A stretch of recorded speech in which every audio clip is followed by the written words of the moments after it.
Mən belə bir sual var. İncikli olduğu halda vəfat etmiş bir müsəlman barədə ona rəhmət düşmür demək günahdırmı? Yəni, düzgün deyil belə demək. Çünki sən təyin edən deyilsən, ona rəhmət düşürək. Onu Allah Subhanahu wa Ta'ala təyin edir. Allah Subhanahu wa Ta'ala da Quran-ı Kerimdə buyurur ki, وَرَحْمَتِي وَسِعَتْ كُلِّ şey. Mənim rəhmətim hər şeyi əhatə edib. Hər şey. Ona görə Allah Subhanahu wa Ta'ala başqa hədisdə gəlib ki, mənim qəzəbimə üstün gəlib, mənim rəhmətim. Ona görə Allah Subhanahu wa Ta'ala rəhimlidir.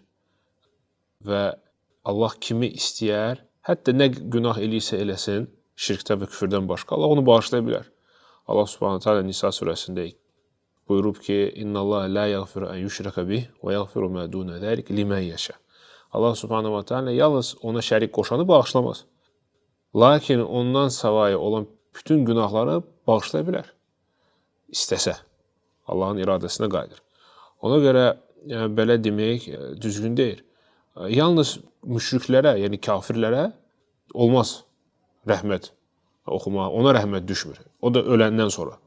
Necə Allah Subhanahu taala buyurur Quran-ı Kərimdə: "Mə kənə lin-nəbiyyi vəl-ləzîne əmənu ən yəstəğfiru lil-müşriki və ləv kənu li qurba." Yəni nə peyğəmbərə, nə də möminlərə yaraşmaz ki, onlar müşriklər üçün yəni istiğfar, yəni rəhmət duasını eləsinlər onlar öləndən sonra. Niyə görə?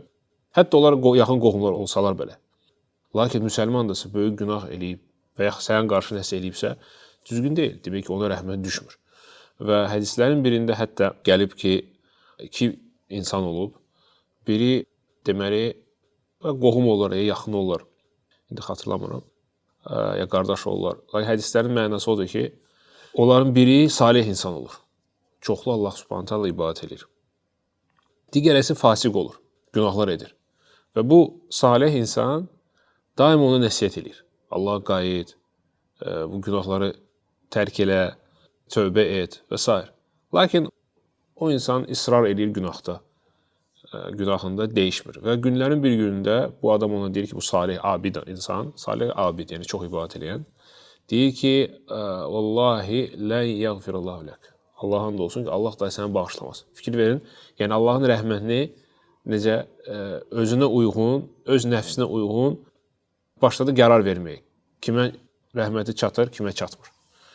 Və qiyamət günü Allah Subhanahu wa Ta'ala onlara can verəndə, onlar deyəcək ki, necə Peyğəmbər sallallahu nə gedir? Deyəcək ki, "Mən zəlləzi yətəəllə aleyyə əllə əğfirə li fulan." Kimdir o kəs? Mənim adımdan qərar verir. Kimi mən bağışlayıram, kimi bağışlamam. Görürsünüz, o nəyə görə deyir? Onu deyir ki, sənə rəhmət düşmür. Deyir ki, sənə rəhmət düşmür. Allah səni bağışlamayacaq. Və deyir Allah Subhanahu wa Ta'ala: "Faqad ghafartu lahu və ahbattu amalak." Onu mən bağışladım, lakin sənin əməllərini puç elədim. Görürsün, belə bir söz ağır sözdür. Yəni sən Allah Subhanahu Ta'ala'nın əvəzinə, yerinə qərar verirsən. Kimə o bağışlayır, kimə yox. Hətta Əbu Hureyra radiyallahu anh bu hədisin rafisi deyir ki, "Təkəlləmi bi kəlimətin əvbəqət bihə dunyahu və axirətu." Deyir, bir söz dedi.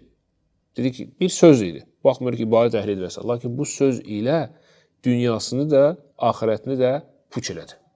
Bütün o əməlləri puç elədi. Ona görə müsəlman ehtiyatlı olmalıdır. Danışanda fikir mərində danışır. Xüsusən Allah haqqında danışanda ehtiyatlı olmaq lazımdır. Allah da yaxşı bilir.